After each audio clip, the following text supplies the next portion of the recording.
Robbani, merajut ilmu dan peradaban.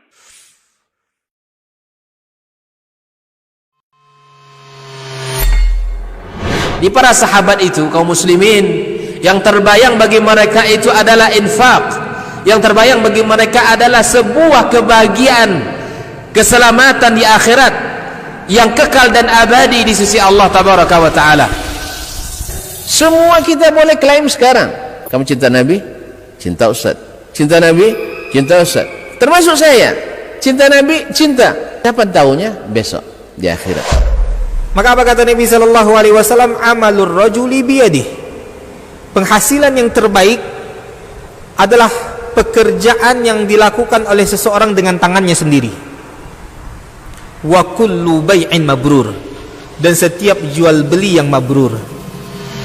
Ini aktivitas ini membantu saya di akhirat atau akan menyulitkan saya di akhirat? Kalau seandainya perbuatan itu ternyata akan menyulitkan kita di akhirat kelak, tinggalkan perbuatan itu.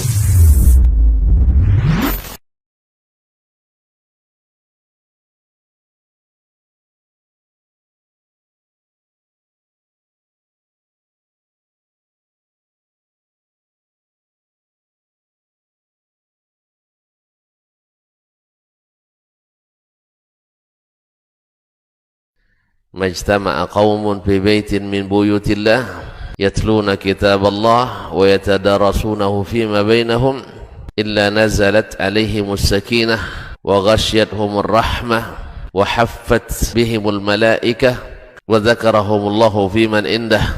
Tidaklah suatu kaum duduk di salah satu rumah Allah membaca ayat-ayat Allah dan sama-sama mempelajarinya, kecuali turun kepada mereka as-sakinah, ketentraman dan kenyamanan. Wa ghasyiyatuhumur rahmah, dan mereka diliputi pula oleh rahmat, kasih sayang dari Allah Subhanahu wa taala. Wa haffat bihimul malaikah, dan mereka pun dikelilingi oleh para malaikat, karena malaikat suka majlis-majlis zikir dan ilmu.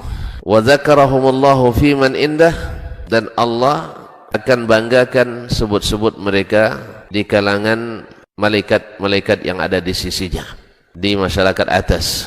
Mudah-mudahan kita termasuk yang sering disebut-sebut di sisi Allah, di kalangan para malaikat, dan di akhir majelis ini mudah-mudahan kita pula mendapatkan seperti yang tersebut dalam hadis qudsi, qumu maghfuran lakum, silahkan berangkat meninggalkan majelis ini dalam keadaan diampuni dosa-dosa kalian.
Bismillahirrahmanirrahim. Assalamualaikum warahmatullahi wabarakatuh.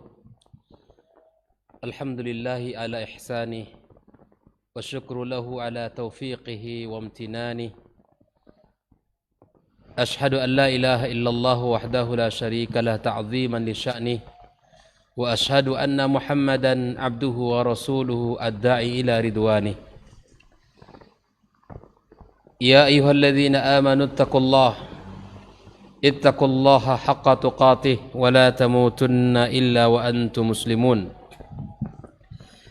Ya ayyuhalladzina amanu ittaqullaha wa qulu qawlan sadida yuslih lakum a'malakum wa yaghfir lakum dhunubakum wa man yuti'illaha wa rasulahu faqad faza fawzan 'azima. Allahumma 'allimna ma yanfa'una wanfa'na bima 'allamtana wa zidna ilma. Ikhwani wa akhwati fid din minal muslimin wal muslimat al musyahidin wal musyahidat rahimakumullah.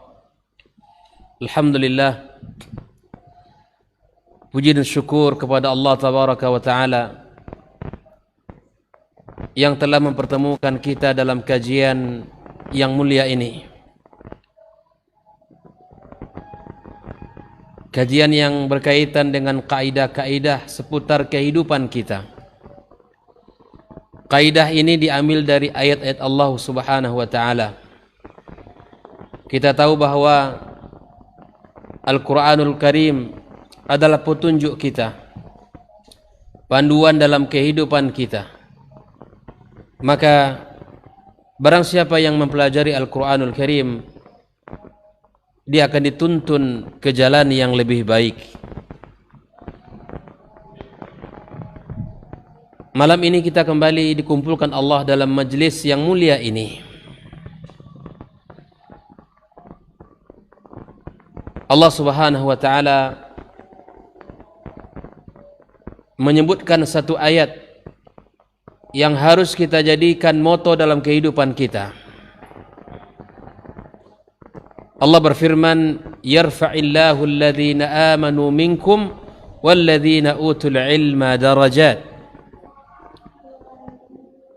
Allah akan mengangkat derajat orang-orang yang beriman di antara kalian dan orang-orang yang diberikan ilmu. Oleh ikhwani kaum muslimin kaum muslimat rahimakumullah, para ulama mengatakan bahwa kebutuhan manusia terhadap ilmu jauh lebih besar daripada kebutuhan dia terhadap yang lainnya. Kebutuhan dia terhadap ilmu jauh lebih besar daripada kebutuhan dia terhadap makanan di saat dia lapar. Kebutuhan dia terhadap ilmu jauh lebih besar daripada kebutuhannya terhadap air yang sangat dingin di saat dia haus. Kebutuhan terhadap ilmu jauh lebih besar daripada kebutuhan dia kepada tempat yang digunakan untuk istirahat ketika dia lelah. Maka kebutuhan kita terhadap ilmu sungguh sangat luas dan melebihi dari segala kebutuhan manusia.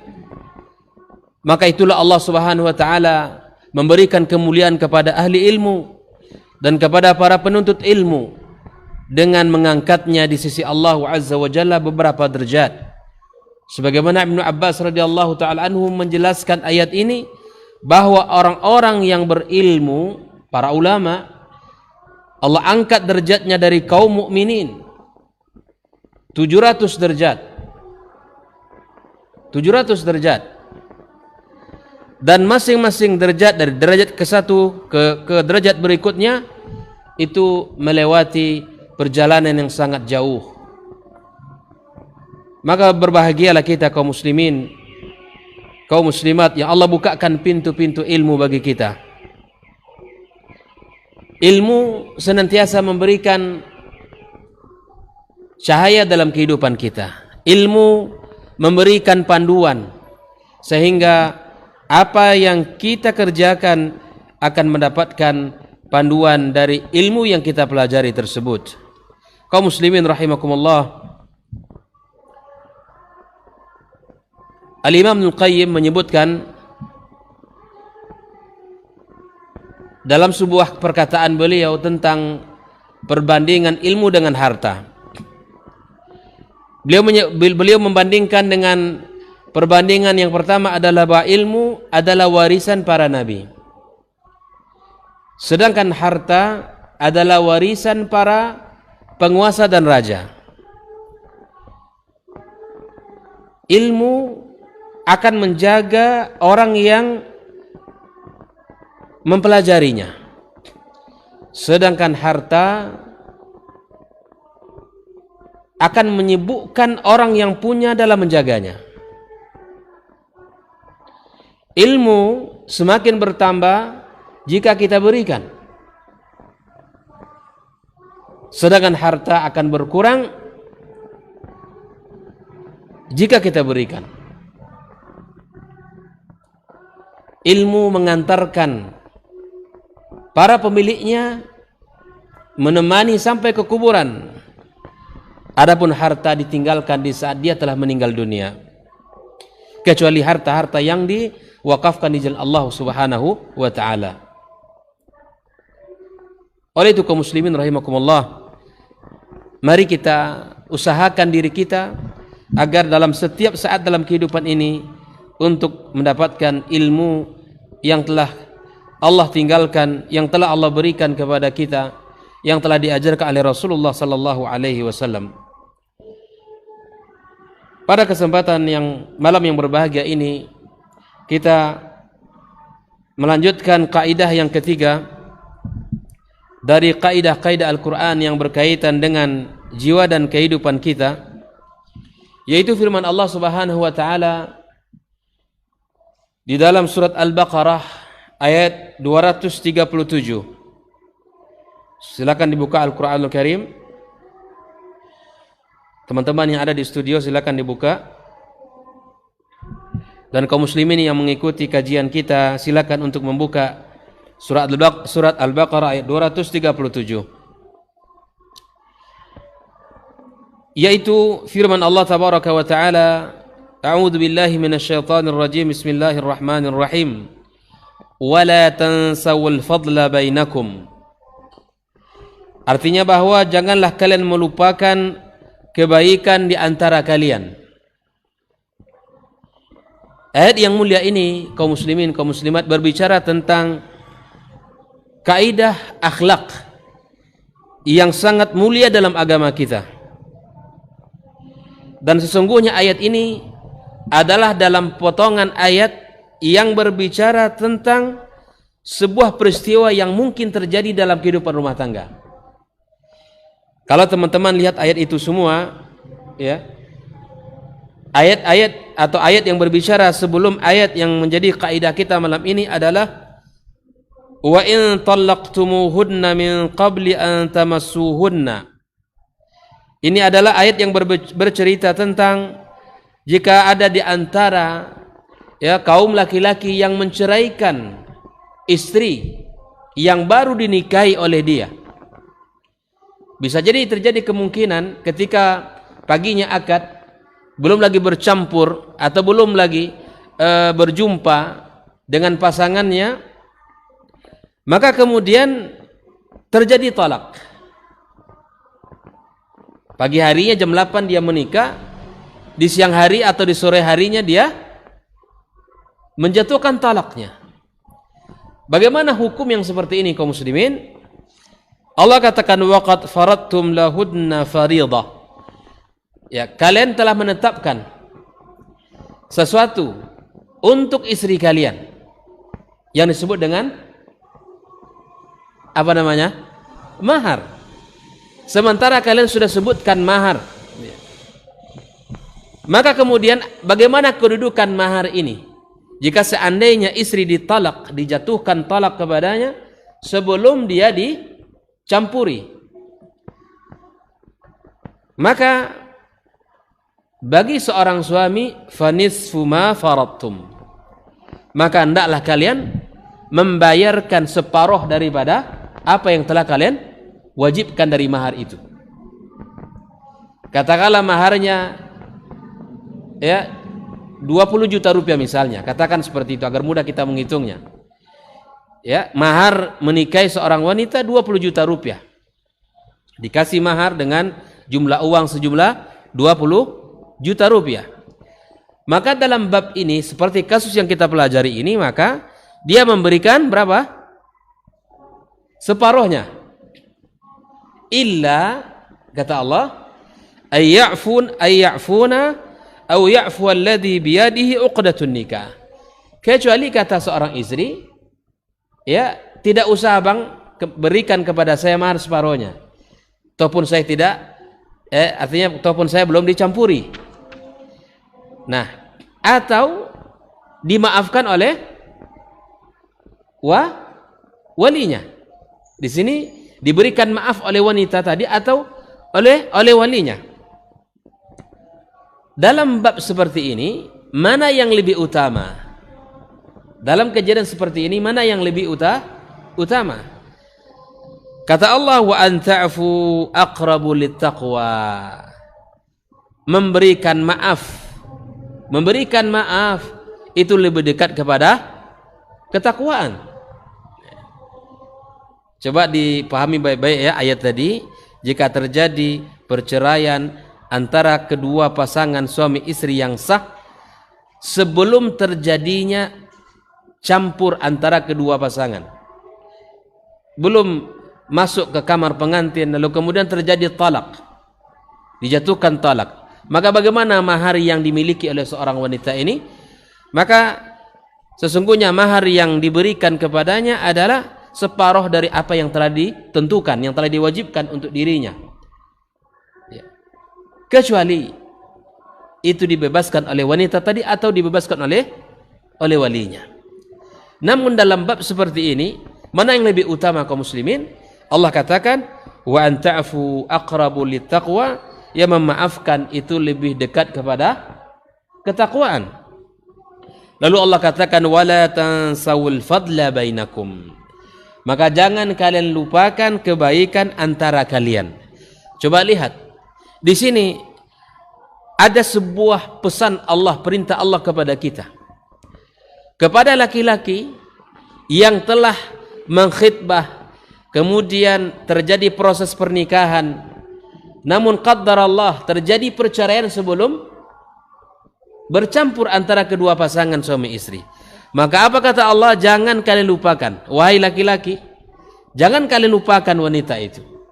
Dia telah engkau khitbah, telah engkau janjikan, bahkan telah terjadi pernikahan, dan itu disaksikan oleh orang banyak dan didoakan oleh orang banyak. Namun terjadi perceraian sebelum kalian bercampur, maka jangan lupakan kebaikan antara kalian. Laki-laki demikian juga, kalau memang sudah memberikan menjanjikan akan memberikan mahar kepadanya, ya sudah, walaupun engkau tidak lagi istriku, tapi kewajiban tetap aku tunaikan. Ini al-fadl. Allah Subhanahu wa taala mengajarkan kepada kita ya bentuk muamalah, cara muamalah yang utama. Di dalam Islam kaum muslimin ada dua cara, seperti mana yang disebutkan oleh Syekh Sa'di rahimahullah taala, ada dua metode muamalah di dalam Islam ini. Metode pertama adalah muamalah bil adl, muamalah dengan cara adil. Ini muamalah wajib. Artinya ketika kita berlaku adil, memberikan sesuatu, kita harus berlaku adil. Memberikan sesuatu harus adil. Ini hukumnya wajib. Adapun yang kedua adalah al-muamalah bil fadl wal ihsan, yaitu bermuamalah dengan seseorang dengan keutamaan dan berbuat baik. Dasarnya adalah ihsan. Dasarnya adalah berbuat baik kepada seseorang. Di kita di dalam bermuamalah bisa jadi ada dua kemungkinan. Yang pertama adalah kita memberikan sesuatu kepada orang yang belum pernah berbuat baik kepada kita, atau kita berikan pertolongan kepada orang yang tidak atau yang belum pernah menolong kita. Itu namanya al-muamalah bil fadl. Ya, kita bermuamalah dengan orang itu ya dengan keutamaan. Atau yang kedua, kita memberikan sesuatu yang lebih dari apa yang diberikan kepada kita. Saya lihat ya. Ada dua metode muamalah dalam Islam. Yang pertama apa tadi? Al-muamalah bil adl. Muamalah dengan adil, ini hukumnya wajib. Artinya ketika kita memberikan hak seseorang wajib dengan dipenuhi haknya, seperti mana hak dia yang telah ditentukan. Wajib hukumnya kita. Yang kedua adalah hukumnya sunnah, yaitu al-muamalah bil fadl wal ihsan. Bermuamalah dengan keutamaan atau dengan ihsan. Ada dua bentuk. Al-muamalah bil fadl ini. Yang pertama apa tadi? Kita memberikan sesuatu kepada orang yang tidak berbuat baik kepada kita. Bukan karena berbuat baik. Kita tidak kenal siapa dia. Kita tidak kenal siapa fulan. Tapi subhanallah, hati kita tergerak untuk menolongnya. Hati kita tergerak untuk memberinya dan meringankan bebannya. Ya. Kita tidak ada yang kita harapkan dari imbalan duniawi. Tidak ada. Ya, kita tidak kenal dengan siapa dia, dan kita tidak tahu di mana tinggalnya. Ya, bahkan kita tidak tahu seberapa besar kebutuhan hajatnya. Kita tolong, kita bantu dia. Ini bentuk yang pertama. Bentuk yang kedua adalah di mana kita memberikan balasan kebaikan melebihi dari apa yang dia berikan kepada kita. Ini bentuk yang kedua. Dan ini hukumnya adalah sunnah. Ya, ini adalah sebuah akhlak yang sangat mulia, membalas seseorang dengan kebaikan seseorang melebihi dari apa yang dia berikan kepada kita. Sebagaimana Islam katakan, wa idza huyitum bi tahiyyatin fahayyu bi ahsana minha. Jika engkau diberikan sebuah penghormatan, penghargaan, maka balaslah penghormatan itu dengan yang lebih.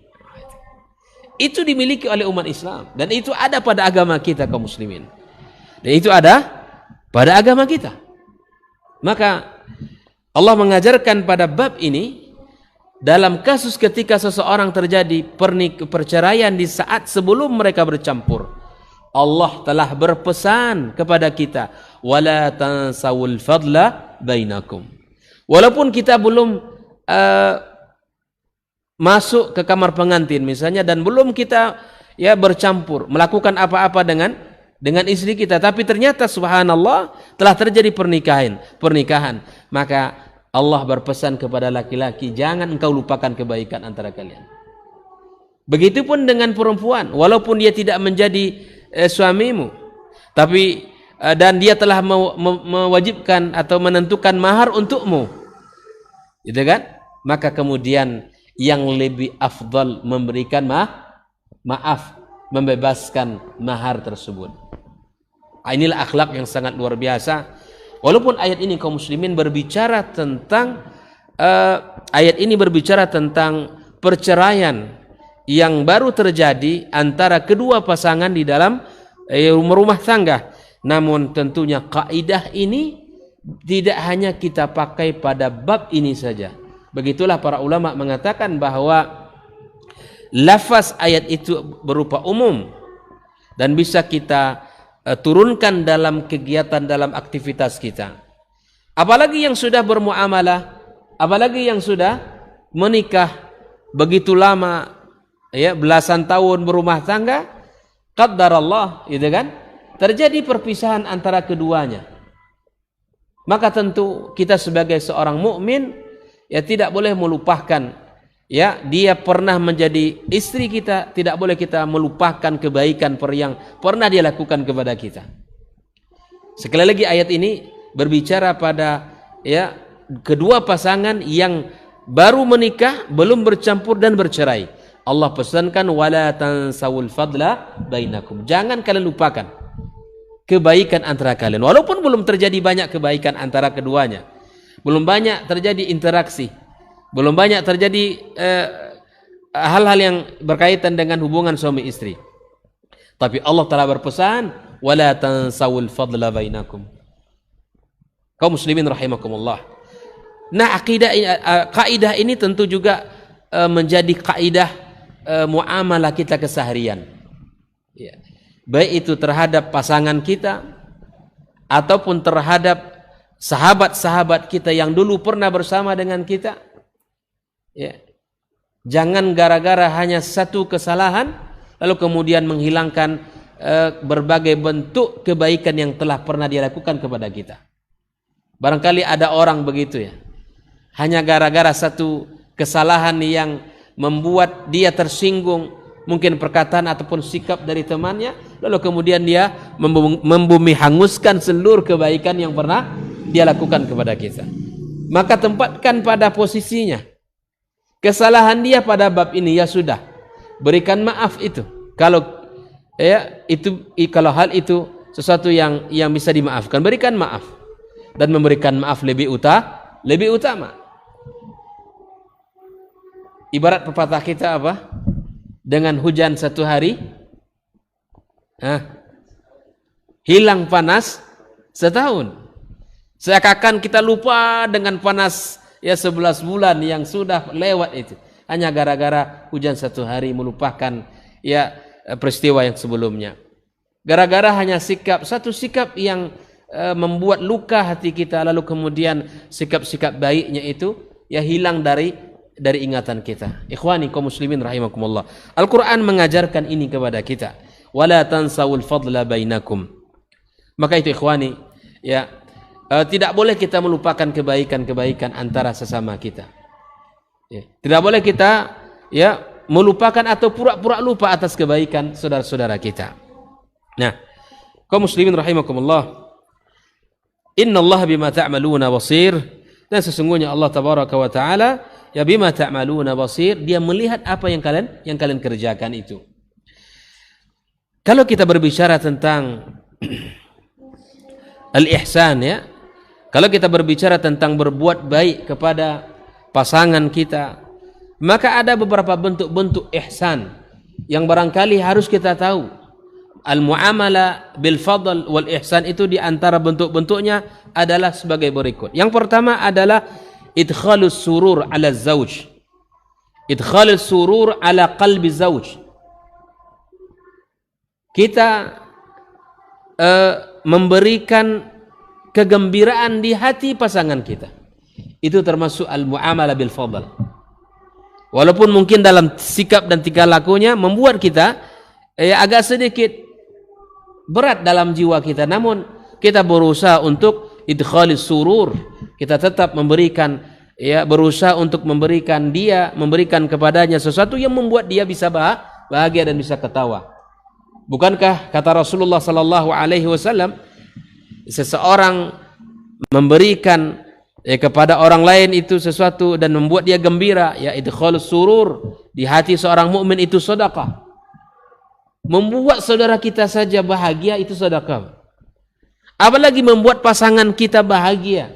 Bahkan terkadang muamalah suami istri ini hanya cukup dengan kata-kata saja.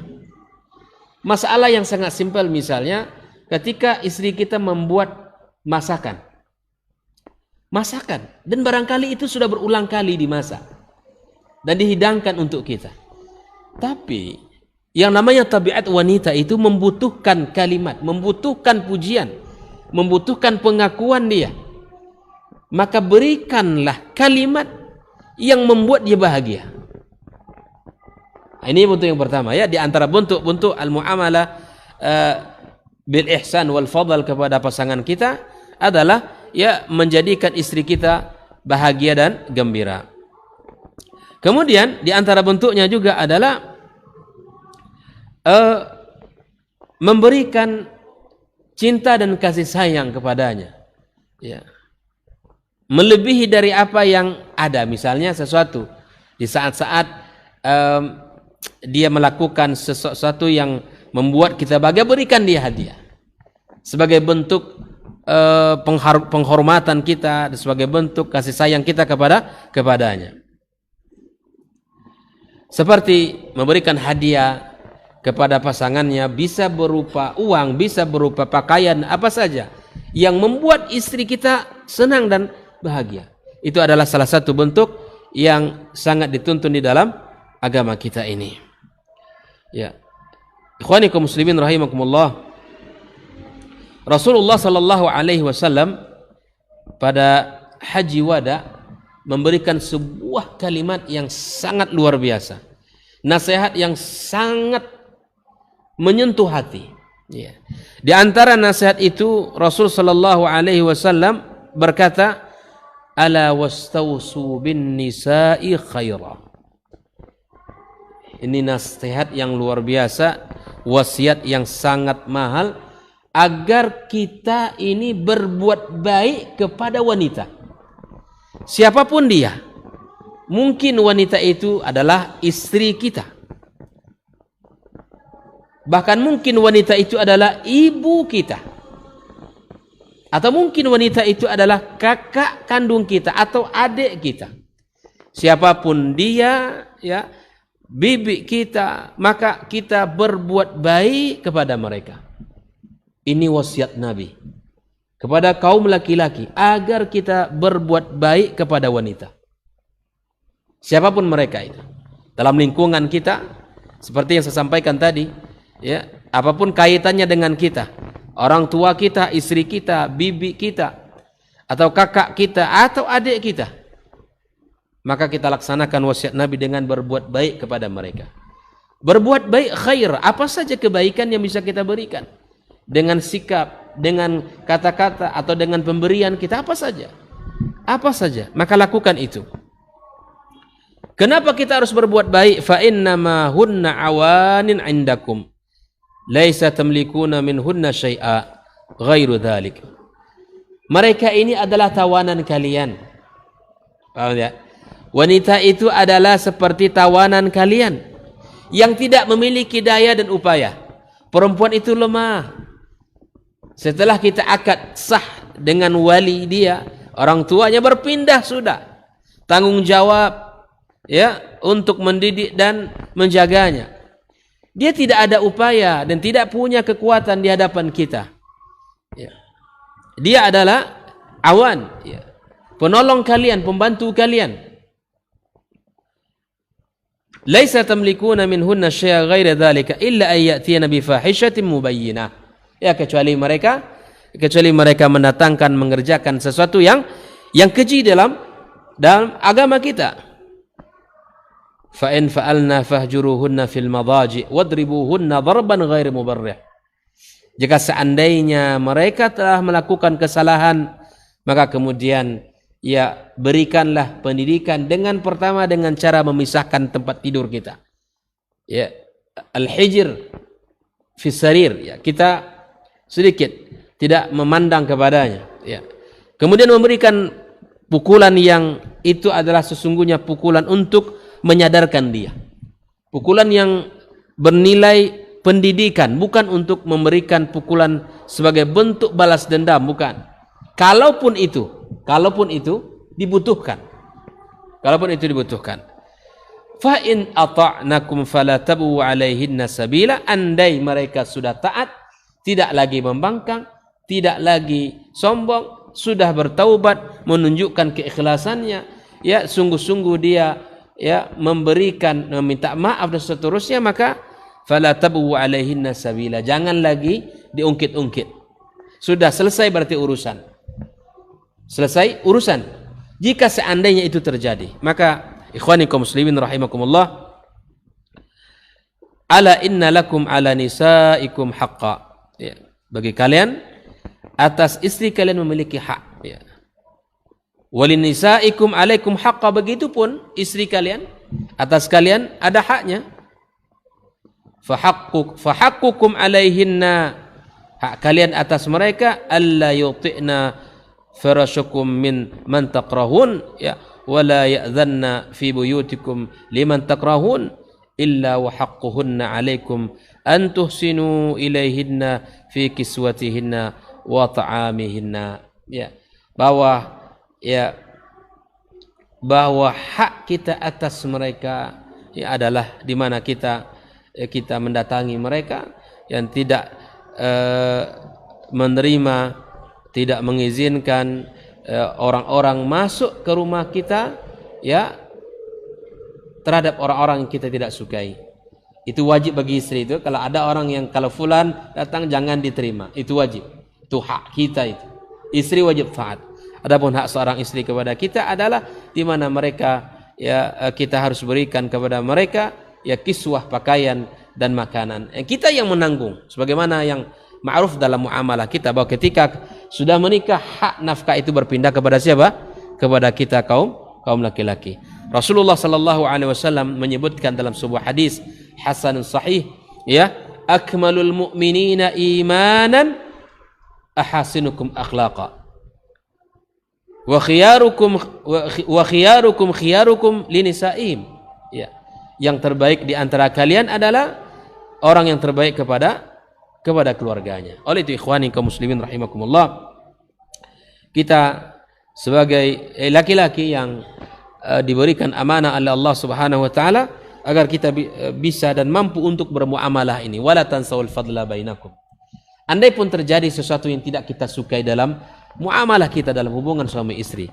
Bahkan Rasul sallallahu alaihi wasallam menggambarkan la yafruku mu'minun mu'minatan in kariha minha syai'an radiya minha akhar.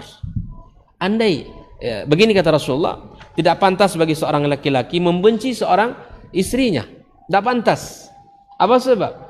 Andai pun kita menemui sesuatu yang tidak kita sukai pada diri istri kita, baik itu pada fisiknya ataupun akhlaknya misalnya, maka kata Rasulullah, lihat yang positif, lihat sesuatu yang baik ada padanya. Itu membuat kita tidak terlalu dalam benci kepadanya. Membuat kita mudah untuk memaafkan. Saya yakin hubungan kita dengan istri kita tentu ada kebaikan. Masa tidak ada kebaikan sekian tahun kita menikah? Mustahil. Maka kata Rasulullah, fokus kepada kebaikannya. Hilangkan zon-zon buruk kita tadi. Palingkan ya pandangan kita kepada hal-hal yang positif yang ada pada pasangan kita dan jauhkan daripada pandangan-pandangan yang negatif atau kekurangan-kekurangan yang ada pada dirinya. Ini salah satu kunci agar kehidupan rumah tangga kita ini bisa langgeng. Salah satu cara agar kehidupan rumah tangga kita bisa berjalan. Ya. Ada orang-orang yang masya Allah sekian puluh tahun hidup setia bersama, ya, alhamdulillah dijalani pasang surut dalam kehidupan rumah tangga, ya, itu dilewati. Namun, ya itu semua ya atas izin Allah dan atas usaha-usaha yang mereka lakukan. Tak ada rumah tangga yang tidak akan pernah terjadi masalah. Siapapun kita pernah mengalami itu. Maka solusi yang terbaik adalah Al-Quran dan Sunnah Rasulullah. Panduan daripada Al-Quran, wala tansawul fadla bainakum. Dan panduan hadisnya, jangan fokus kepada sesuatu yang menjadi kekurangannya, tapi lihatlah kelebihan yang ada padanya. Insya Allah itu akan membuat hati kita ya mudah untuk memaafkan dan bisa kita ya mempertahankan kehidupan rumah tangga kita. Ikhwani wa akhwati fi din, hafizakumullah wa ra'akum. Itulah ayat yang berbicara tentang perceraian yang terjadi antara kedua pasangan. Dan jika terjadi sebelum ya terjadi perceraian, maka hukumnya sudah kita bahas. Dan memberikan maaf itu lebih utama dan lebih afdal jika dibandingkan dengan meminta atau menuntutnya. Wallahu ta'ala alam. Semoga Allah subhanahu wa ta'ala berikan kepada kita kemudahan dan berikan kepada kita petunjuknya. Semoga Allah subhanahu wa ta'ala perbaiki akhlak kita dan perbaiki amal dan perbuatan kita dan menerimanya di sisinya sebagai amal yang mulia. Subhanakallahumma wa bihamdika asyhadu an la ilaha illa anta astaghfiruka wa natubu ilaih. Wassalamu alaikum warahmatullahi wabarakatuh.